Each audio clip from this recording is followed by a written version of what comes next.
পিস্তল, গুলি ও অন্যান্য অস্ত্রসহ আটক হয়েছে। গতকালকে 2-3-2025 খ্রিস্টাব্দ সময় 16টা 20 ঘটিকার সময় বর্ণিত সময়ে বাইজিদ গোস্তামি থানার এএসআই আমাদের এএসআই সৈয়দ আবুল হাসেন, সঙ্গীয় ASI Mohammad Mezbauddin, constable Alamgir Hossain, driver constable Mohammad Nazrul Islam ও স্পেশাল 34 দিবা এসআই কাজী আবিদ হোসেন সঙ্গীয় ফোর্স সহ এবং ইগল 42 অফিসার মোহাম্মদ আনোয়ার হোসেনের সঙ্গীয় ফোর্স সহ আমাদের বাইজিদ গোস্তামি থানার অফিসার ইনচার্জ জনাব আরিফুল ইসলামের নেতৃত্বে, আরিফুর রহমানের নেতৃত্বে মাদক দ্রব্য উদ্ধার ও ডেভিল হান্ট অভিযান পরিচালনা করা হয়।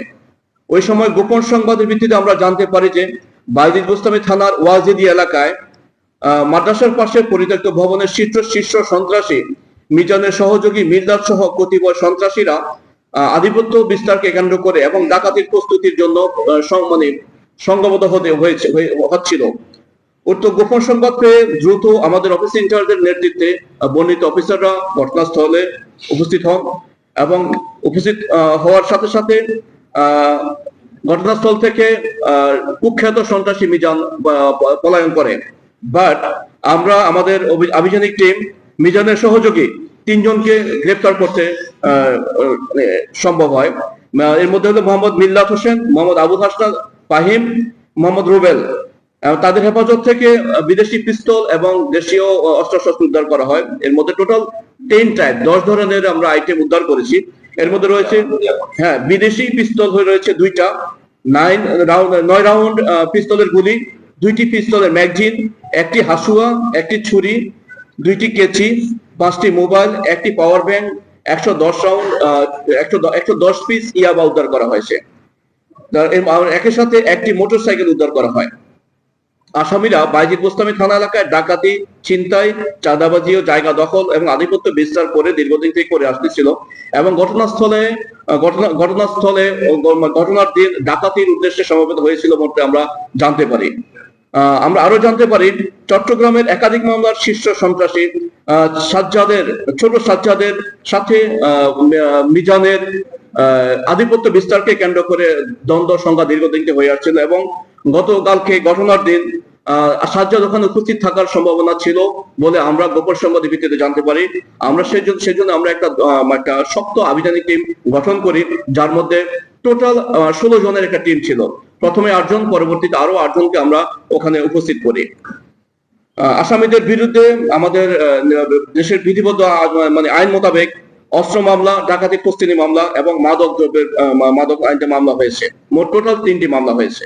দ্বন্দ্ব হয়েছে আধিপত্য বিস্তারকে কেন্দ্র করে। আপনারা জানেন সন্ত্রাসীদের মধ্যে এই ধরনের আধিপত্য বিস্তারকে কেন্দ্র করে দ্বন্দ্ব সংঘাত দীর্ঘদিন হয়ে আসছিল এবং এটাকে ইস্যু করে অনেক সময় আমাদের বিভিন্ন এলাকায় খুন হয়েছে, অনন্য আবাসিক এলাকায় খুন হয়েছে। আপনারা সেখানে খুনের আসামি রয়েছে সাজ্জাদ।